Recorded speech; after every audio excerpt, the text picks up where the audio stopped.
आज इस वीडियो में हम देखने वाले हैं कि प्रेगनेंसी के प्राथमिक लक्षण कौन से होते हैं। What are the early symptoms of the pregnancy. जब एग रिलीज हो जाता है, उसका स्पर्म के साथ मिलन हो जाता है, तो एक नन्हा सा जाइगोट तैयार हो जाता है। ये जाइगोट यूट्रस में इम्प्लांट हो जाता है। ये इम्प्लांटेशन होने के लिए यूट्रस बच्चादानी एक छोटी सी गद्दी तैयार करती है। ये गद्दी को एंडोमेट्रियम कहा जाता है। ये एंडोमेट्रियम का कार्य ही ऐसा रहता है कि ये बेबी को ब्लड फ्लो देना, उसको न्यूट्रिएंट्स देना, उसकी ग्रोथ करना। जब कंसीव हो जाता है तो ये एंडोमेट्रियम दुगना हो जाता है और बहुत स्पीड से काम करने लगता है। लेकिन कंसेप्शन जब नहीं होता है, जब प्रेगनेंसी नहीं रुकती है, तो ये गद्दी बहुत पतली हो जाती है और ओव्यूलेशन के बाद 14 डेज में ये बाहर आती है। उसको हम एमसी बोलते हैं और पीरियड्स बोलते हैं। तो ये प्रेगनेंसी का पहला लक्षण होता है एमसी का मिस हो जाना। Missed period is the first symptom of pregnancy.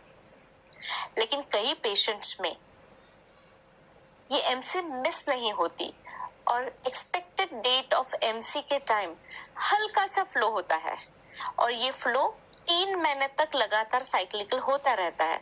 इसको हम प्लेसेंटल साइन बोलते हैं। इसमें प्रेगनेंसी तो कंसीव होती है, लेकिन फिर भी मंथली फ्लो, हल्का सा मंथली फ्लो 3 महीने के लिए रहता है। तो miss period is the first symptom of pregnancy.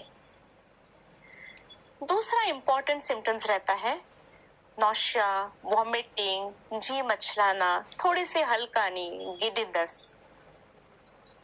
Almost 80% लोगों में ये सिम्टम दिखाई देता है। ये नौशिया वॉमिटिंग का एक इम्पॉर्टेंट रीजन रहता है ये हार्मोन्स में बदलाव।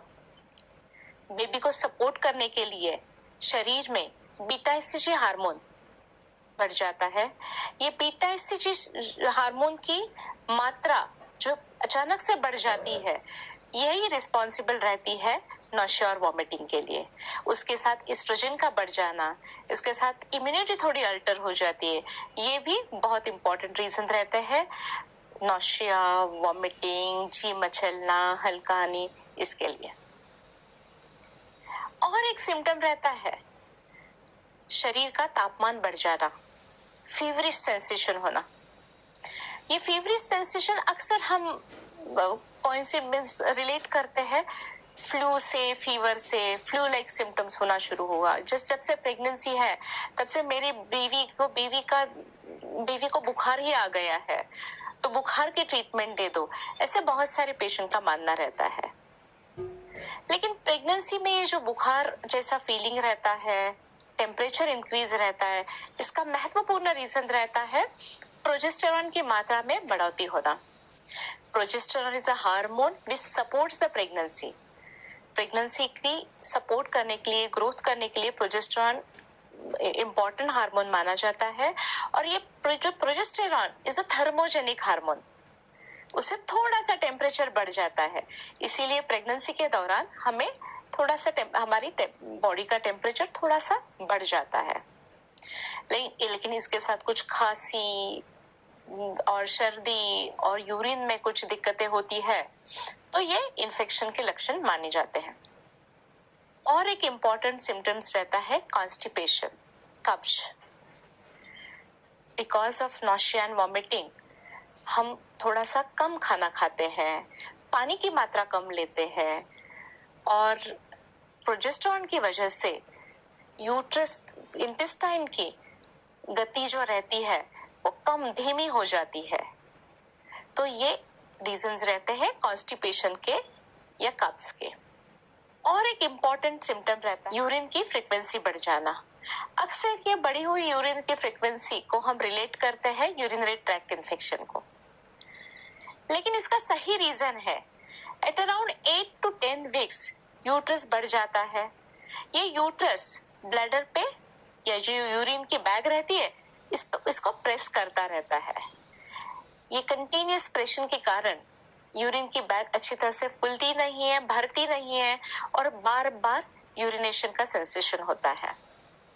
जब यूट्रस और बड़ा हो जाता है तो यूट्रस एब्डोमिनल ऑर्गन बन जाता है। अराउंड 12 वीक्स तक ये यूरिन का फ्रीक्वेंसी का जो प्रॉब्लम रहता है ये बंद हो जाता है।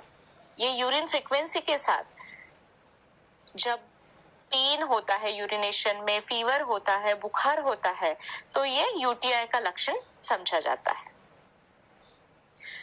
प्रेगनेंसी में अक्सर ब्रेस्ट पेन हो जाता है। अपना शरीर बेबी को फीडिंग के लिए तैयारी करना शुरू करता है, तो ब्रेस्ट में जो मिल्क ग्लैंड्स रहते हैं, डक्ट्स रहते हैं, ये बढ़ना शुरू हो जाते हैं और ये सारे हार्मोन्स की वजह से ये सारे चेंजेस होते रहते हैं। तो इसीलिए प्रेगनेंसी में ब्रेस्ट में पेन हो जाना, उसमें प्रिकिंग सेंसेशन, ये बहुत ही कॉमन सा सिम्टम रह जाता है। ड्यूरिंग प्रेगनेंसी पेट का दर्द ये अक्सर शिकायत होती है, लेकिन बहुत सारे पेशेंट्स उसको रिलेट करते हैं कि ये पेन से या दर्द की वजह से मेरे बेबी को नुकसान तो नहीं पहुंचेगा, लेकिन ये सच नहीं है। ये प्रेगनेंसी में पेट का दर्द बहुत ही कॉमन रहता है। प्रेगनेंसी में कॉन्स्टिपेशन, कब्ज रहता है, ये एक रीजन हो सकता है। प्रेगनेंसी में एसिडिटी रहती है, ये भी दर्द का एक रीजन होता है। प्रेगनेंसी में गैस का फूल जाना, डाइजेशन डिफिकल्टी, ये बहुत कॉमन होती है, ये भी पेन का रीजन है। इसके साथ साथ ग्रोइंग यूट्रस में लिगामेंट पे पुल आ जाता है। जो लिगामेंट्स यूट्रस को होल्ड करते हैं उस पे पुल आ जाता है और ये भी दर्द का रीजन रहता है। तो इससे बेबी को बिल्कुल नुकसान नहीं पहुंचता। ये दर्द के साथ कभी कभी ब्लीडिंग हो जाना, रुक रुक के दर्द होना, ये बेबी को दिक्कत रहने की निशानी होती है। तो आज इस वीडियो में हमने जान लिया कि प्रेगनेंसी के अर्ली सिम्टम्स क्या होते हैं, प्राथमिक लक्षण क्या होते हैं। इनमें से इम्पोर्टेंट रीजन रहता है पीरियड का मिस हो जाना, जी मचल जाना, नॉशिया, वॉमिटिंग, ब्रेस्ट पेन हो जाता है, अपने बॉडी का टेम्परेचर बढ़ जाता है, यूरिन की फ्रीक्वेंसी हो जाती है। तो ये सारे लक्षण होते हैं। ये लक्षण सब में होते हैं ऐसे नहीं होता। इनमें से कई लक्षण कई पेशेंट में होते हैं, कुछ दूसरे लक्षण दूसरे पेशेंट्स में होते हैं। तो ये प्रेगनेंसी कंफर्म करने के लिए हमें प्रेगनेंसी टेस्ट करना जरूरी होता है।